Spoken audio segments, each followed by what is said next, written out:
രശ്മി തനിമ എക്സ്ക്ലൂസീവ്. യുവാവ് ആത്മഹത്യ ചെയ്ത നിലയിൽ. കാട്ടാക്കട കട്ടയ്ക്കോട് പ്രശാന്ത് ഭവനിൽ പാറയംവിളാകത്ത് വീട്ടിൽ 38 വയസ്സുള്ള പ്രശാന്തിനെയാണ് രാവിലെ ഭാര്യ വീട്ടിനടുത്തുള്ള മരത്തിൽ തൂങ്ങി മരിച്ച നിലയിൽ കണ്ടെത്തിയത്. ഇതുമായി ബന്ധപ്പെട്ട് മരണത്തിൽ ദുരൂഹതയുള്ളതായി പ്രശാന്തിന്റെ വീട്ടുകാരും ബന്ധുക്കളും ആരോപിക്കുന്നു. കഴിഞ്ഞ ദിവസം രാത്രിയിൽ പ്രശാന്തിന്റെ വീട്ടിൽ നിന്നും മൂന്നാറിൽ ജോലിക്ക് പോകുന്നതായി പ്രശാന്ത് പറഞ്ഞെന്ന് അച്ഛനും അമ്മയും പറഞ്ഞു. പറയാൻ പറ്റൂല. അപ്പോൾ ഞാൻ തള്ളയിൽ പോന്നോളൂ. അപ്പോൾ തള്ളാടെന്ന് മക്കളെ മാവും നീ ചുമ്മാരി ഇടി നീ ഇങ്ങനെ അടി വളർത്തണം, അങ്ങനെയാണ് വളർത്തണം പറഞ്ഞത്. പിന്നെ ഞാനെന്നിട്ട് ഫോണിനെ അങ്ങ് സ്വിച്ച് ഓഫ് ആക്കി വെച്ച് ഇങ്ങോട്ട് വിളിക്കണ്ടെന്ന് കേട്ടോ. വിളിച്ചതാണ് എന്നെ അങ്ങ് ചെല്ല. ഞാൻ എന്നെ ചെന്നെങ്കിൽ ഇന്നലെ ചെറുക്കന് കയറി എന്നെ ആയിരിക്കും ഒരു കശാപ്പ് ചെയ്യുന്നത്. അതിരിക്കുമായിരുന്നു. ഞങ്ങൾ ഇവിടുന്ന് പോയപ്പോൾ 8 മണിയായതേ. എല്ലാ ദിവസവും അങ്ങനെ വരുന്നു. നമ്മൾ വിളിക്കുമ്പോൾ ആവശ്യമുണ്ടെങ്കിൽ വരും. പിന്നെ പിള്ളേരെയും കൊണ്ട് ചിലപ്പോഴൊക്കെ വരും. ഇന്നലെ 2-3 ദിവസം കൊണ്ട് അവൾ അവിടെ തന്നെ കെട്ടക്കവും മതിൽ കെട്ടക്കും സീറ്റ് ഇടക്കും ഒക്കെ.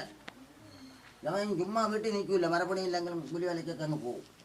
അതായാലൊക്കെ കാറുണ്ടോ പറയും. അവൻ ഒരു ദിവസം ജോലിക്ക് പോയില്ലെങ്കിൽ പിന്നെ അവ സുഖമല്ലെന്ന് പറഞ്ഞാൽ പണിക്ക് വെയ്യ ഉപ്പുള്ളൂ. എല്ലാം ചോറും പാത്രമൊക്കെ എടുത്ത് അവിടെ വെളിയിലൊക്കെ എറിഞ്ഞേൽക്കണം. യവനൊരു അസുഖമില്ല. യവൻ അന്ന് എവിടെ ആൾക്കാരൊക്കെ അവിടെ കുറച്ച് അടി കൊടുത്തില്ലേ പണ്ട്, ഒരു 4-5 വർഷം മുമ്പേ. അതിന് ഇത്തിരി ടെൻഷനായി അവന് അടി കൊടുത്തേ. അതിന് നമ്മൾ അസുഖങ്ങളൊക്കെ മരുന്നൊക്കെ വാങ്ങിച്ചു കൊടുത്തത്. എവിടെ കള്ളറക്കാടുണ്ട്. അങ്ങനെയെങ്കിൽ എത്ര ദിവസം ആദ്യം പിന്നെ മരപ്പണിക്ക് പോകണം. ഉള്ള മരണം തന്നെ. അവന് ആളെ ബന്ധുക്കളും അവളെ അച്ഛനും സഹോദരനും എല്ലാം കൂടി അവളും കൂടി ശരിയാക്കിയത് തന്നെ. അല്ല എന്നെ വന്ന് നോക്കില്ല. വന്ന് കണ്ടവർ തന്നെ പറഞ്ഞു തറയിലെല്ലാം കളയ്ക്കും പോലെ ചവിട്ടി കളയ്ക്കും പോലെ പിക്കാത്തിന് കളയ്ക്കും പോലെ ചവിട്ടി തോറ്റി ഇട്ടേക്കണത്. കൈ എത്തുമെന്ന് തൂങ്ങിയിരിക്കുന്നത്. അപ്പം രൂപതയില്ലേ. പരാതി DSP ഓഫീസിലൊക്കെ കൊടുത്തിട്ടുണ്ട്.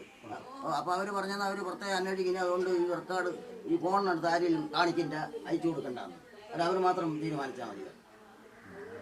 പോലീസ് കേസ് ബന്ധപ്പെട്ട് പരാതി കിട്ടിയ അവർ അന്വേഷിക്കും. അതിൻ്റെ രഹസ്യരേഖകൾ അവർ പുറത്തുവിടില്ല. പോലീസിൻ്റെ നിയമനമാണ് കുഴപ്പമില്ല. വാസ്തവത്തിലെല്ലാം കാണാതിരിക്കില്ലല്ലോ. നമ്മണ്ട് അടിച്ചിറക്കിയത് ഇറങ്ങണമെന്ന് പറഞ്ഞു. മീഡിയ മണ്ണും ഏഷ്യാനെറ്റ്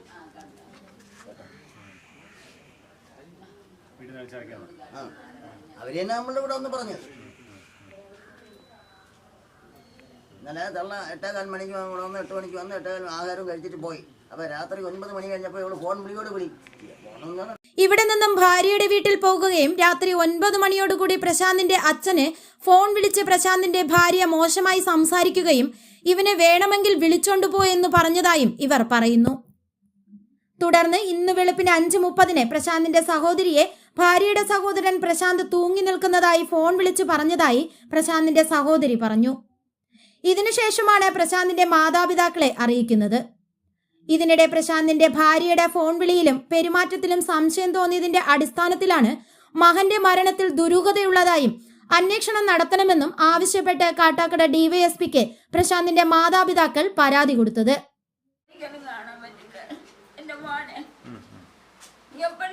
എനിക്ക് അറിഞ്ഞുകൂടാ.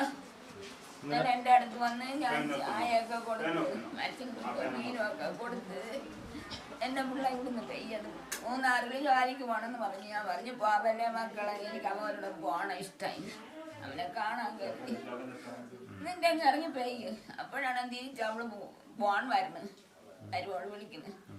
അങ്ങനെ അപ്പം അവർ പറഞ്ഞു, എൻ്റെ ഭർത്താവ് പറഞ്ഞു ഇനി രാത്രി വിളിക്കണം, നാളെ പറഞ്ഞിട്ടില്ല നിങ്ങൾ വഴക്കുള്ളവണ് എന്നെ വിളിച്ച് തന്നെ ചെയ്യാം. അങ്ങനെ വിളിച്ച് ഇപ്പം അവനും സംസാരിച്ചില്ല. ഞാനും കേട്ട് അവനെ വളർത്തി വെച്ചിരിക്കുന്നത് മര്യാദയില്ലാതെ. ഞാൻ കേട്ട് നിന്നെ മര്യാദയ്ക്ക് എന്നെ പഠിപ്പിച്ചത്.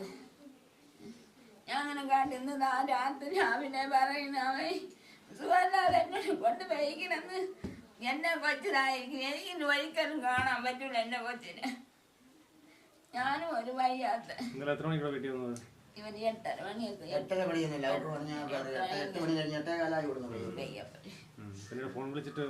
ഇല്ല. പിന്നെ അവൻ വിളിച്ചില്ല. അവള് തന്നെ ഞങ്ങളത് വിളിക്കാത്ത തെറിയൊന്നുമില്ല. എന്റെ ഭർത്താവിനെ ചീത്ത അല്ലാതെ വിളിക്കില്ല. അങ്ങനത്തെ എന്തിനു വിളിക്കണം? അവള് വിളിക്കുമ്പോൾ നമ്മള് പറയണുണ്ട്. അവൻ ശല്യം ചെയ്യണം. അവനെ ഇറങ്ങി പോകാൻ പറഞ്ഞിട്ട് കാക്കണില്ല. ഇവിടുന്ന് പട്ടി ഇറങ്ങി പോകാൻ പറഞ്ഞിട്ട് കേൾക്കണില്ല. മാനെ വിളിച്ചോണ്ട് ഭ്രാന്താശുപത്രി കൊണ്ടുപോകാനൊക്കെ പറഞ്ഞു. അരുണ ചെയ്ത് നേരത്തെ എന്തെങ്കിലും വിഷയമുണ്ടോ? നേരത്തെ ഇങ്ങനെ പിണങ്ങുമ്പോ ഇങ്ങനെ ഒരുപാട് ഇങ്ങനെ shout ചെയ്ത് വിളിക്കും. സംസാരിക്കും. രാത്രി എന്നിട്ട് നമ്മളെ അവരെന്നോട് വിളിച്ച് തന്നെ അങ്ങ് ശല്യം ചെയ്യും. solve ചെയ്ത് അങ്ങ് എന്റെ പോകും. ഭർത്താവിനെ പക്ഷെ വിളിച്ച് ഇന്നലെ ചീത്ത എന്താണ് പ്രശ്നം ഞങ്ങൾക്ക് അറിഞ്ഞൂടാ. ഇങ്ങനെ ആത്മഹത്യയിലെ ഒരു ഇത് നമുക്ക് അറിഞ്ഞൂടായിരുന്നു അങ്ങനെ ചെയ്യുമെന്നുള്ളത്. സഹോദരിയാണോ? വാ.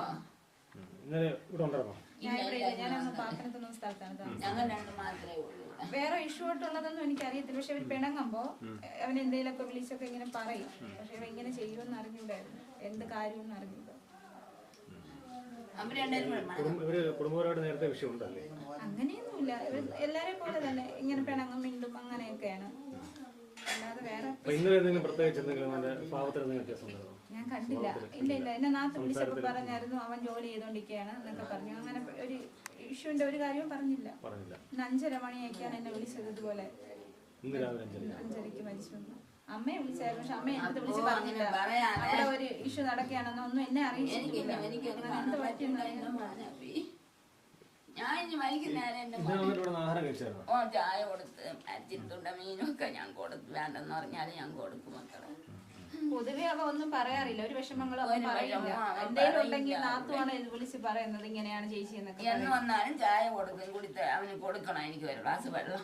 ഫോറൻസിക് ടീം സ്ഥലത്തെത്തി പരിശോധന നടത്തിയിട്ടുണ്ട്.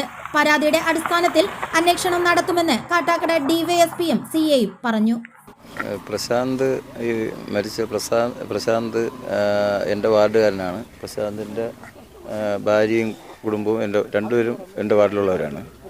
അവർ സ്നേഹിച്ചാണ് കല്യാണം കഴിച്ചത്. 13 വർഷം കണ്ടായെന്ന് തോന്നുന്നു. 2 മക്കളാണുള്ളത്. വേറെ പറയത്തക്ക അവൻ ആശാരിപ്പണിക്ക് അങ്ങോട്ടാണ് പോകുന്നത് പയ്യൻ. വേറെ നല്ല രീതിയിലാണ് പോയിക്കൊണ്ടിരുന്നത് കുടുംബവുമായി ബന്ധപ്പെട്ട് എന്നാണ് ഞാൻ മനസ്സിലാക്കുന്നത്. ചെറിയ ചെറിയ സ്വരച്ചർച്ചകൾ സാധാരണ കുടുംബത്തിലുണ്ടാകുന്നത് പോലെയൊക്കെ ഉണ്ടാകാറുണ്ട്. ഒഴിച്ചാൽ വേറെ പ്രശ്നമൊന്നും ഉള്ളതായി എൻ്റെ അറിവിലില്ല. അപ്പോൾ ഇന്നിപ്പോൾ രാവിലെയാണ് അറിഞ്ഞത് ഇങ്ങനെ തൂങ്ങി നിൽക്കുന്നു എന്നറിഞ്ഞത്. അപ്പോൾ അതുമായി ബന്ധപ്പെട്ട് അവൻ്റെ അച്ഛനും അമ്മയും അവൻ്റെ ബന്ധുക്കൾക്ക്, അതായത് ഭാര്യ വീട്ടിലാണ് അവൻ താമസിച്ചിരുന്നത് പ്രശാന്ത്. അപ്പോൾ അതുകൊണ്ട് തന്നെ സ്വാഭാവികമായിട്ടും അവർക്ക് ഒരുപാട് സംശയങ്ങൾ ഉള്ളതായിട്ട് പരാതി പോലീസിൽ കൊടുത്തിട്ടുണ്ട്.